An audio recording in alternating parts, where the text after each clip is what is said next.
Hey guys, Chris here. Today we have comments from you guys, viewer comments of things that you have heard, seen, and experienced while out in the wild.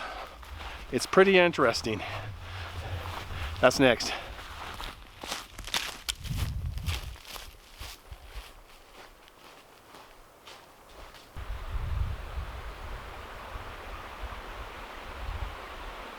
Okay, so I am in the Sierra Nevada in a high meadow, which is right next to me this way over my left shoulder, and I got a nice creek right here. And so we got a nice quiet spot in the shade to read these comments. These are your comments. I do this about once a year where I have a dedicated video to your comments, and these are really interesting. How many people have had experiences with the unknown, things that go bump in the night, and Bigfoot. Very interesting. So today's beer is Big Dog's Brewing Company Red Hydrant Brown Ale. Check that out. And that looks pretty good.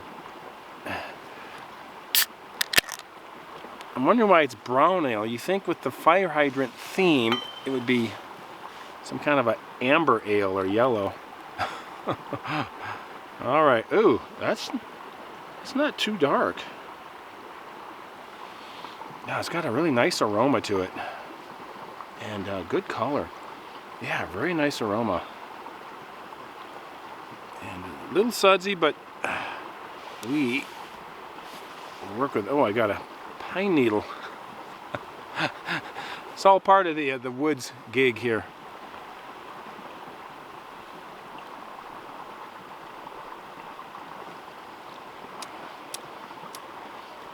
Yeah, I kind of like that. It's got a slightly bitter aftertaste, but almost like a root beerish taste to it as well. It's not sweet, but it's kind of bordering on sweet. So, Red Hydrant, cheers. Also, when we're done filming here, I'm going to go into the picnic area, find a table, and we're going to cook street tacos. I got some steak, street tacos, but we're going to call them mountain tacos. So that's what we're doing after the comments. Okay, so this is from Doug.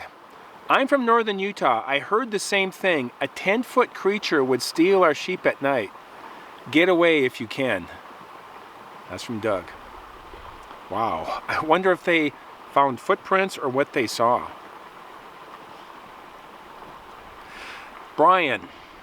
Really freaky when the side of your tent gets pushed in the middle of the night, knowing there's no people around. I stayed in the tent scared out of my wits the rest of the night. Sunrise never looked so good. Wow, that's pretty wild. Yeah, there's a couple other stories that I've got where something large pushed with a hand on top of their large tent, and they could actually see a hand pushing down. Really freaky, just like Brian said.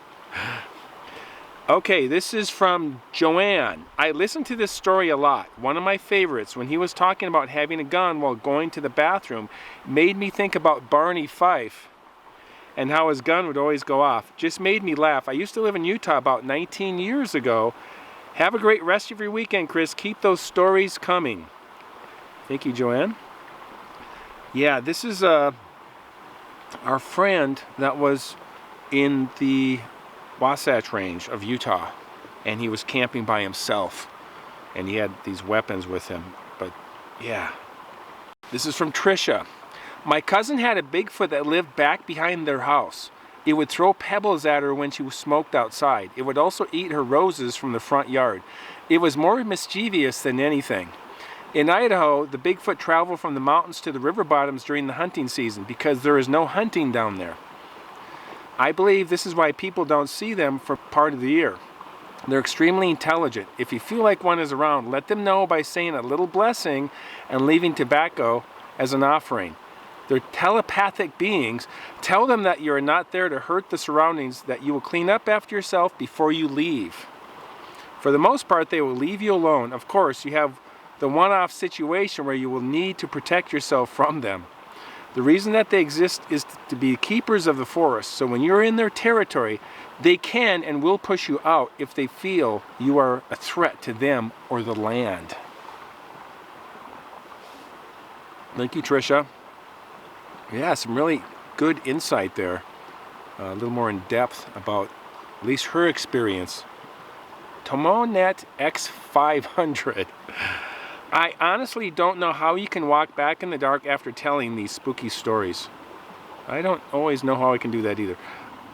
I just focus on just getting back to the car. Having good lighting is really important. Always know where you're going, and just stay focused on your task. And if I was to hear something really crazy out there, yeah, that would make it really frightening. But for the most part, I try to treat it as it's still the forest. It's still the same forest I was in when it was light out, but now it's dark. And I just try to keep it real simple. That's all. This is from Simple Choices. One time while passing through Pollock Pines, I stopped late in the only dive bar there. I sat down. Stranger in town, all eyes on me. I asked the guy next to me, who had a huge long beard, about Sasquatch. Everybody in the bar started telling stories. Thank you, Simple Choices. Yeah, people have stories. People have stories. This is from Killcar. My grandfather and his parents arrived in Canton, Illinois, in New York in 1874. Canton is about 25 to 30 miles south of Victoria, Illinois. The family then consisted of 2 boys, one my grandfather, his sister Mary, and brother John. Local fishing trips were to the Illinois River and various creeks. John was best man at my grandparents' wedding in Canton in 1895. Very shortly afterwards, he disappeared, and despite much searching, he was never found. All were perplexed as to why this otherwise happy, handsome 23-year-old would disappear. This is the least likely possibility, but given the proximity, it gives one pause. Yeah, I guess so. Wow. This is from Jezebel. Mount Hood is very spooky. I spent the night in a cabin there. It was all fun and the forest was gorgeous. I remember going up a trail and being mesmerized by how gorgeous it was, and it was so quiet. This feeling of dread came over me at this one point, extreme fear for no reason. I turned around and left. Wow. It's like her body was reacting to something she couldn't see, she couldn't hear, she wasn't really consciously aware of, but there was something there that possibly was off or wrong. I don't know, I'd like to hear what your thoughts are about this extreme fear for no reason. And maybe it's not for no reason. One from Samantha. Great story, Chris. I've had some interactions with Sasquatch around my farm over the years. No actual sightings, but sign that can't be explained any other way. I have had many photos and videos. I also have pics and videos from a hike just inside some forest on one of the Great Lakes. Several teepee structures, beautifully constructed, absolutely no saw cuts on the limbs, large, and all were broken or snapped limbs constructed in teepee shapes, and unbelievably just off the trail.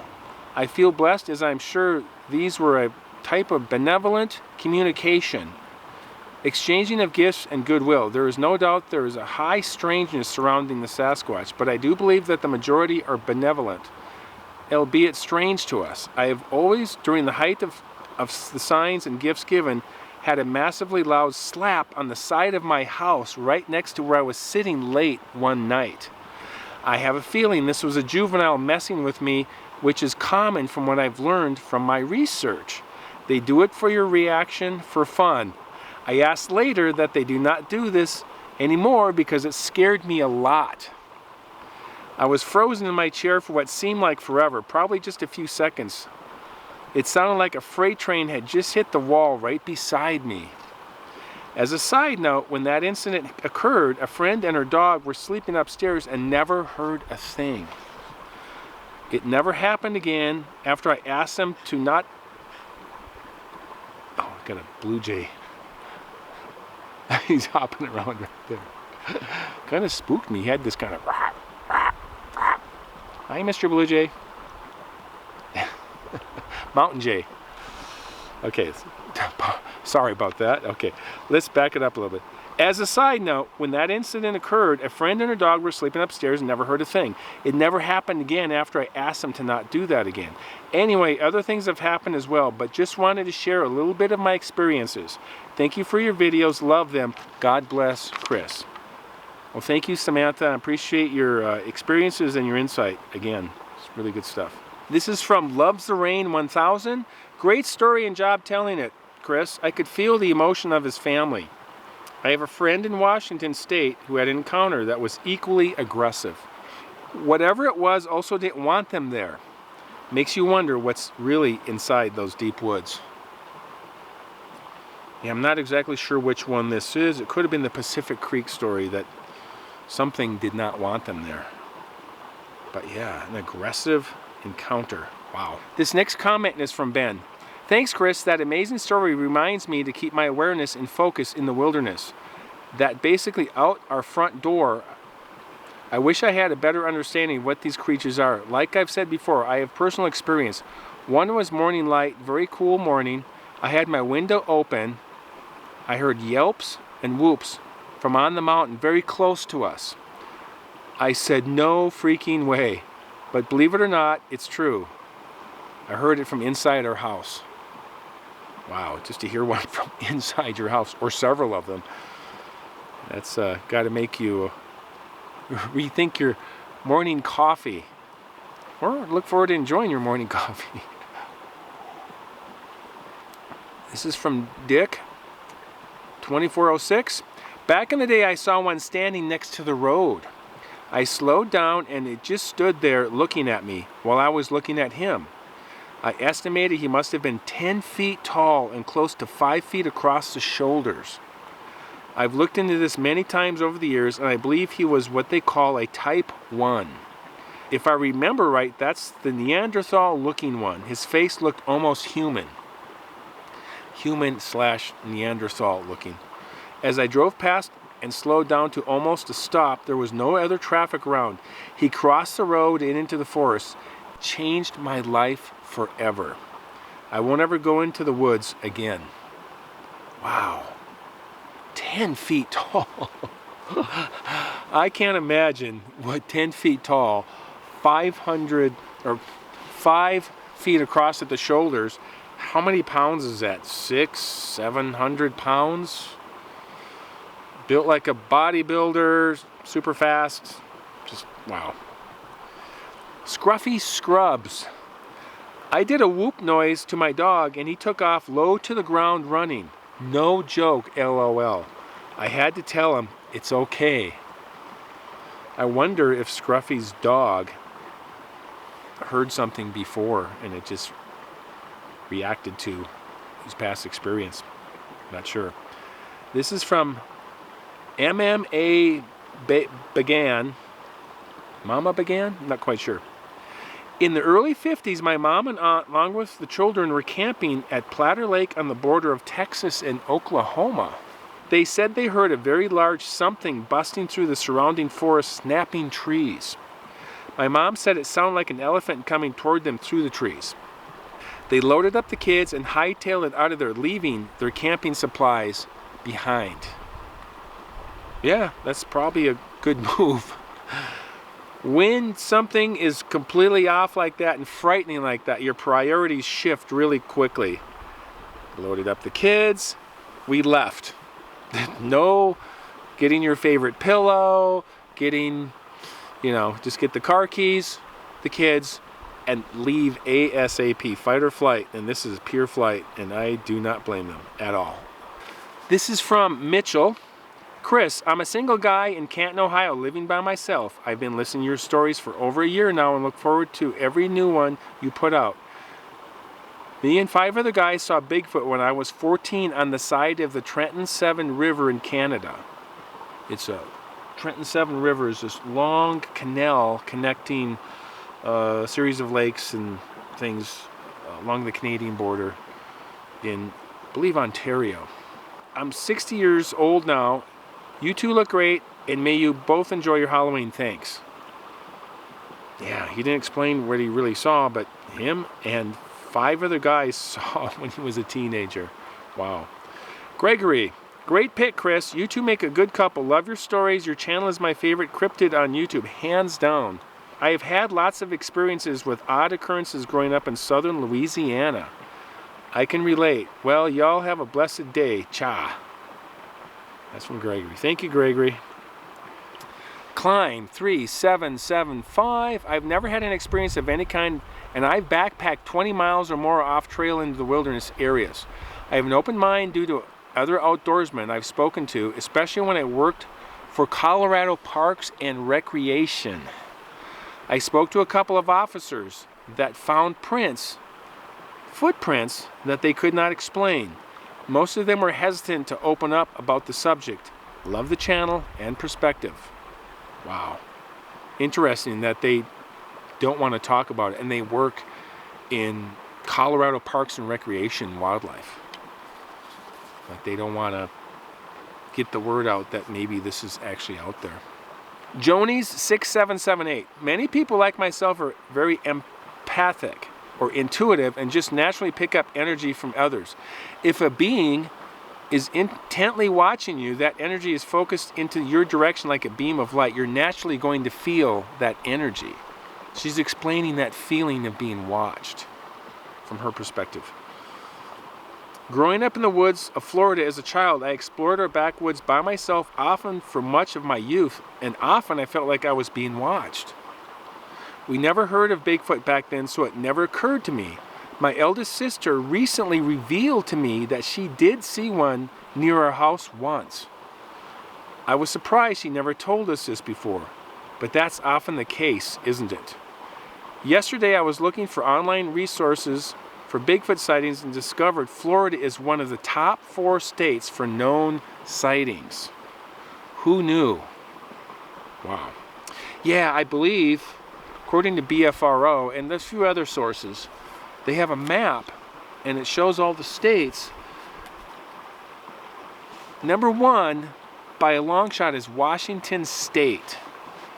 Up near Canada, got the coast, the Cascades, rainforest, wilderness.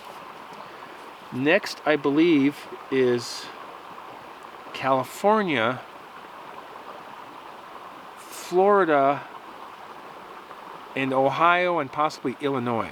Chasb 1660.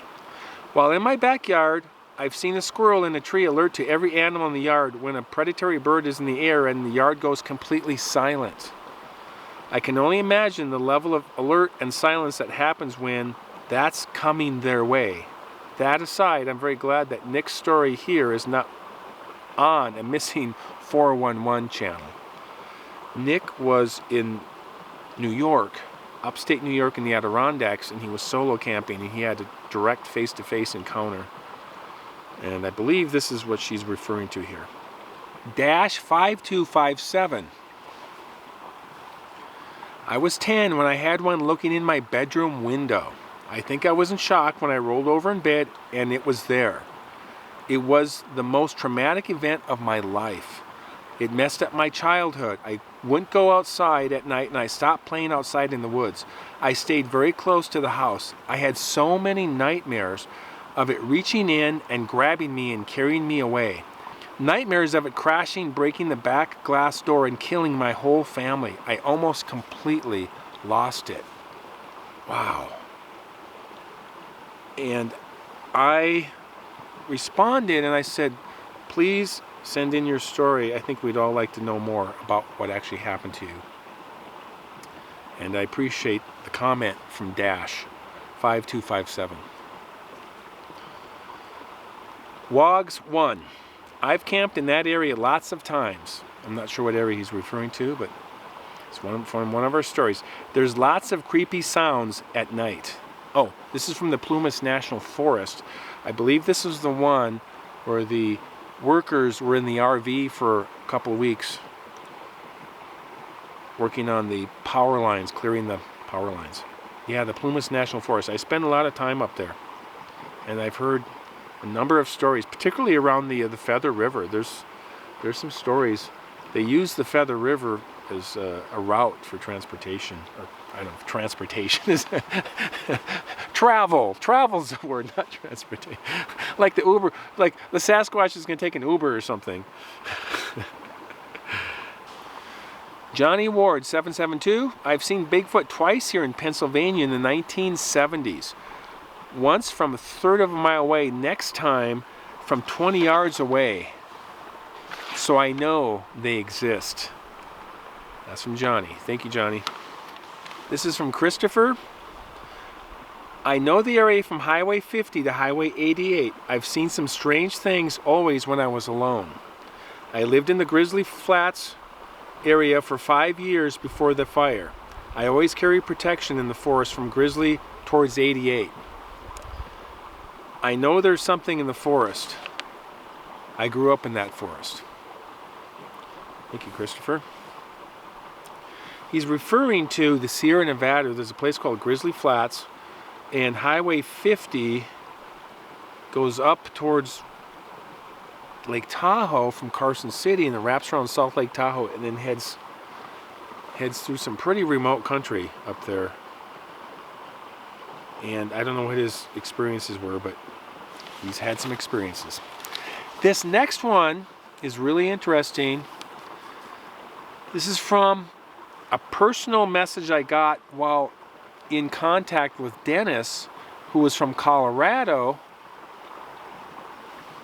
And I did a video on him, his story, and he was an elk hunter in Colorado, solo elk hunting, and he had an experience one night. It was very, very frightening for him. Really good outdoorsman, knows his stuff, and this thing really shook him up. And this is what he emailed me during our little correspondence we had. Hi Chris, I appreciate you taking your time to speak with me last night. One thing I didn't touch on are the nightmares I've had. It's been almost a year since the last one, but the main two I would have was seeing a hand pressing down on my tent while I was lying in it. I would wake up screaming and freak my wife out every time. The other one would be kind of waking up but having the feeling that something was standing over me in my bedroom. I could never get back to sleep after that one. I believe I had those because of how these animals have been said to stand right next to the tent, and the occupant never was the wiser. Those really sucked to have. He had some pretty traumatic nightmares for a while, and it sounds like he's having less and less of them, which is good. But yeah, this thing was really a wake-up call. He had no idea what was out there. But Dennis, Colorado elk hunter. So, all right, you guys. I'm going to go to the campground now. I think maybe we could do it right in here somewhere. I'm going to cook this steak and make some steak. I'm going to call them river tacos. This isn't really a river, but I like the name river tacos. Creek tacos doesn't have the same sound. Street tacos doesn't make sense. Well, creek tacos, street tacos, yeah, that actually works. Creek tacos, we're going to make some creek tacos, so let's do that.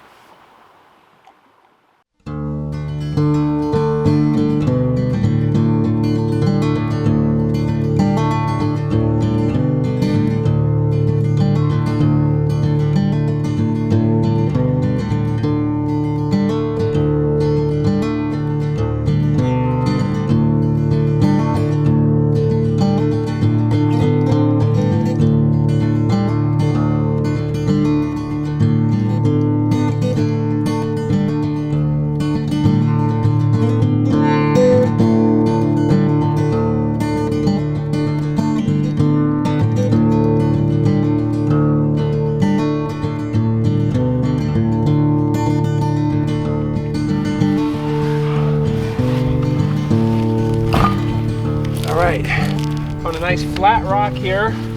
This will work great to put the stove on. Do our cooking right here. Okay, so we have a top sirloin steak, And we're gonna prep that up here so it's ready to go.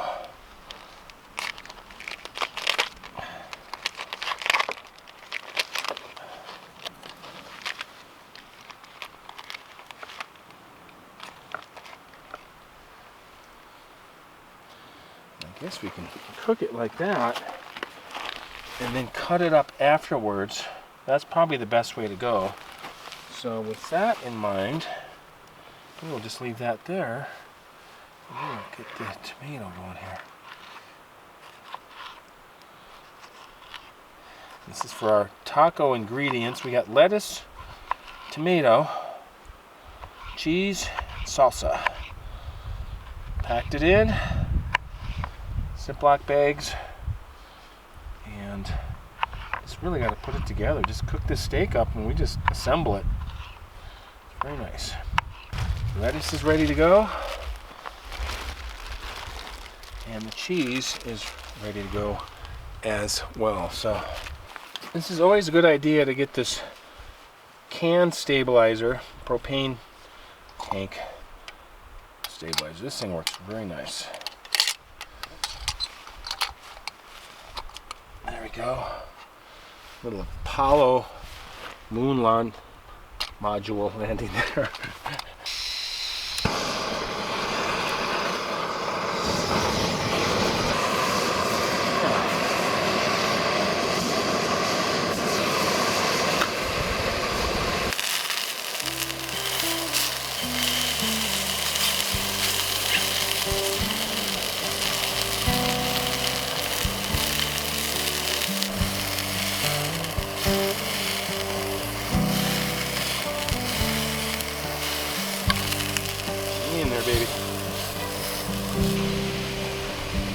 There, we open that up a little bit. That really is going to help cook that. And then we'll get these into nice fine pieces for the street tacos. Creek tacos. Creek tacos.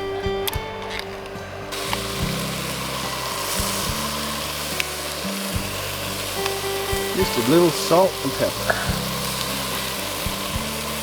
I like these long, thin pieces for tacos. This is very nice. This is a fillet knife. This works very nice for the finishing touch on the cut here. Ready for creek tacos. I got the Mission street tacos. This is a nice fluffy tortilla. It's got a little sponge kind of feel to it. It's not, you know, it's not a hard tortilla or anything.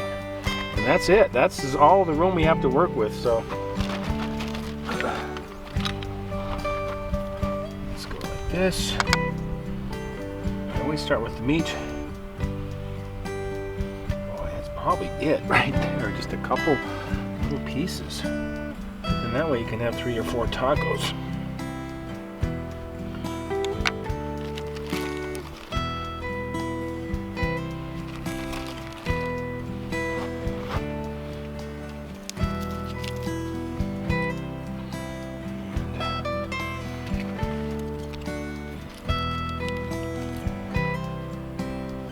That's it.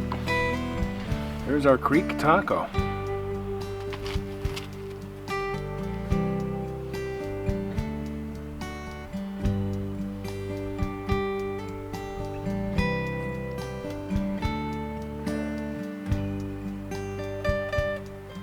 All right, you guys, I'm gonna eat a couple more of these. These are really good, and then I'm gonna pack it up and head on out of here. So, beautiful afternoon, heading in the evening here.